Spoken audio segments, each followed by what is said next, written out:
You are about to step through a gate into a place where ordinary rules begin to fall away.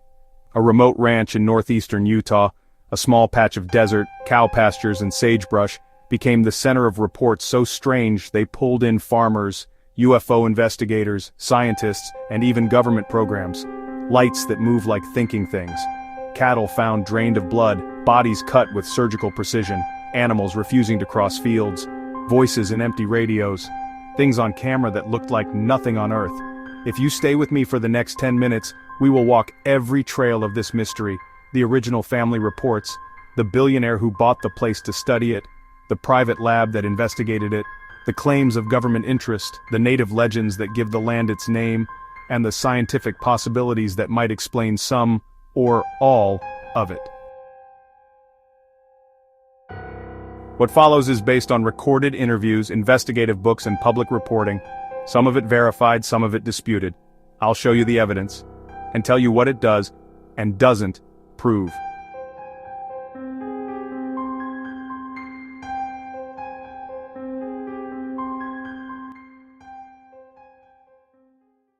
In 1994, Terry and Gwen Sherman purchased a property that would later be called Skinwalker Ranch. What happened to them in the first months living there is the seed of everything that followed. They reported animals acting odd, horses and dogs refusing to approach certain areas, and then cattle mutilations. There are accounts of lights that seemed to study the ranch at night, and of a massive wolf-like animal that was shot and appeared to show no fatal wounds. The Shermans described a sense of being watched, a rising fear that something on the land was not only strange, but dangerous.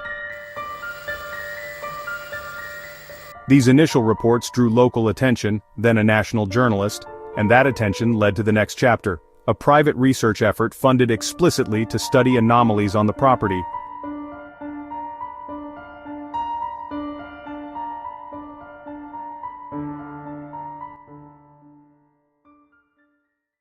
If you like deep investigations into strange places, hit like and subscribe now, and ring the bell so you don't miss the rest of this video. We go much deeper next.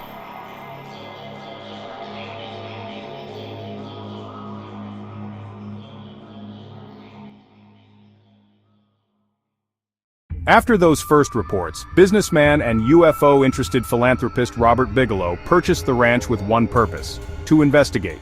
He created the National Institute for Discovery Science, NIDS, a privately funded research organization that put cameras, sensors, and investigators on the property.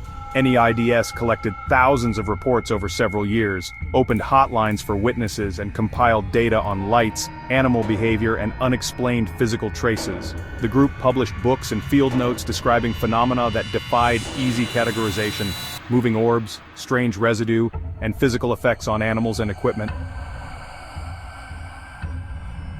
Critics say NIDS's reports were anecdotal and not peer-reviewed. Supporters say the sheer volume of anomalous reports justified further study. What NIDS did accomplish is important. It took the ranch from local rumor to a property under systematic observation.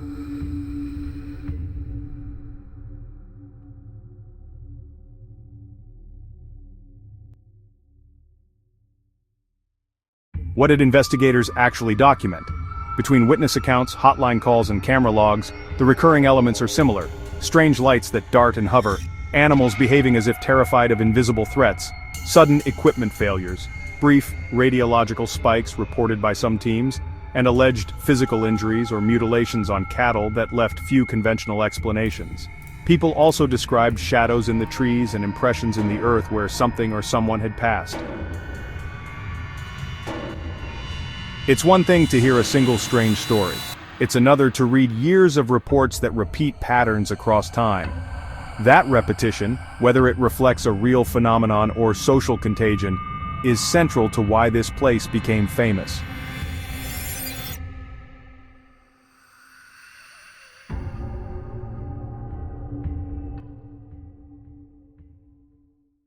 In the late 1990s and early 2000s, after NIDS had documented dozens of reports, more technically equipped teams arrived. Researchers placed motion-activated cameras, radar, radio receivers, and environmental sensors around the property.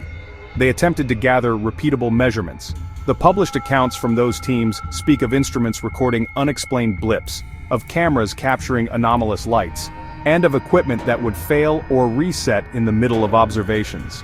Again, much of the raw data is disputed, and some recordings are ambiguous, but investigators consistently describe anomalous activity that occurred during periods of active monitoring. Skeptics note that rural equipment is fragile, that animals and weather cause many odd patterns, and that observers primed to see anomalies will tend to interpret ambiguous signals as strange. Still, the combination of repeated reports and occasional odd instrument readings kept interest alive.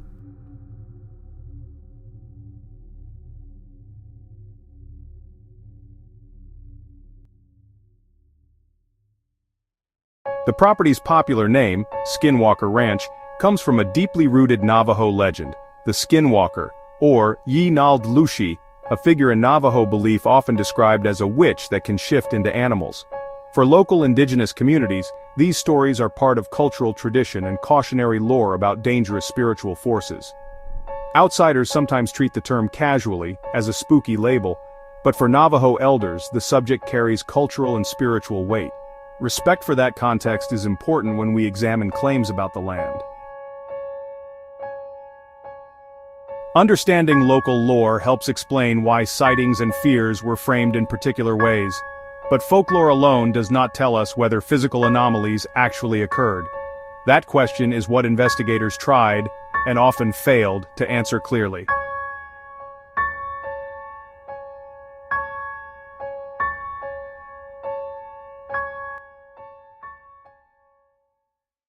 The story takes another turn with government attention. In the 2000s and later, parts of the US government became interested in unidentified aerial phenomena and anomalous reports. Programs and offices, some later publicized and some declassified, examined UAPs and related anomalies. Reporting and investigative books tie private research at the ranch to broader government curiosity about unexplained aerial and radar phenomena. This connection increased public scrutiny and the perception that Skinwalker might be more than a local oddity. The Pentagon's broader interest in UAPs, documented in several investigative articles, shows the US government has at least taken reports seriously enough to fund study and collect data.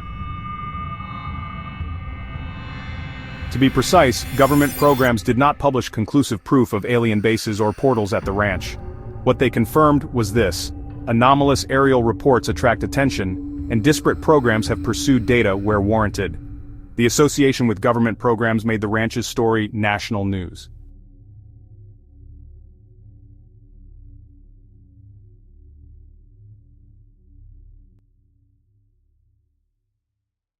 Robert Bigelow's involvement formalized study and publicized the reports.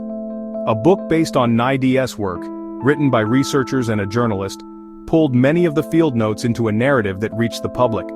That book and subsequent media coverage framed Skinwalker as a place where credible witnesses, including ranch hands and scientists, described events that defied simple explanations. Whether you accept every anecdote or not, those accounts are the reason the ranch moved from local legend to a national phenomenon and a subject for television. Depending on your view, the Bigelow period either shows a serious attempt to document anomalies or an expensive exercise in collecting evocative but inconclusive anecdotes.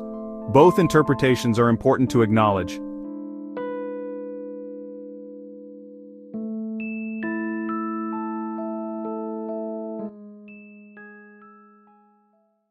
In 2016, Brandon Fugel purchased the property and opened it to a new wave of investigation, now with drones, modern sensors, and a television production crew.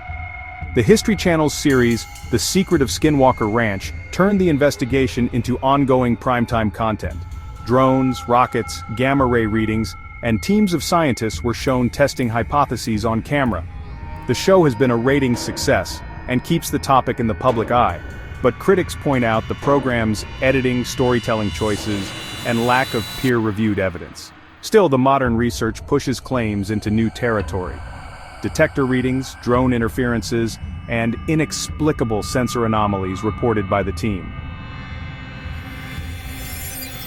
As with earlier eras, the ranch produces intriguing reports, but not the smoking gun for a definitive paranormal explanation.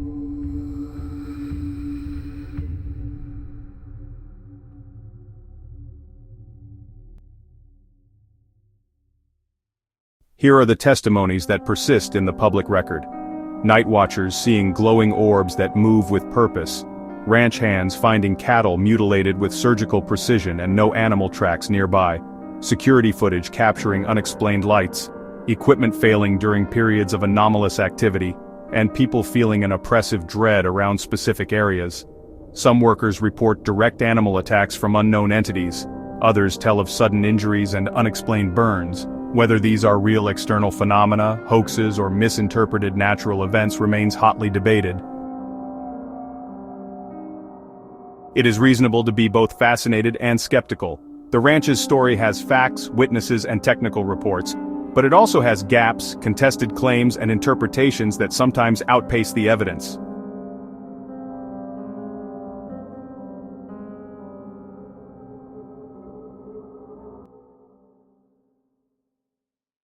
Skinwalker Ranch is not simple. It is part ghost story, part scientific curiosity, part media spectacle, and part cultural mirror reflecting our fears about the unknown.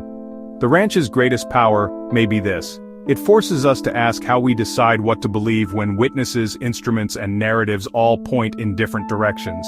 If you found this investigation fascinating, tell me what part surprised you most in the comments. And if you want more deep dives like this, from documented reports to scientific explanations, subscribe to Beyond Fear, and we'll keep exploring the places that push the edge of reason.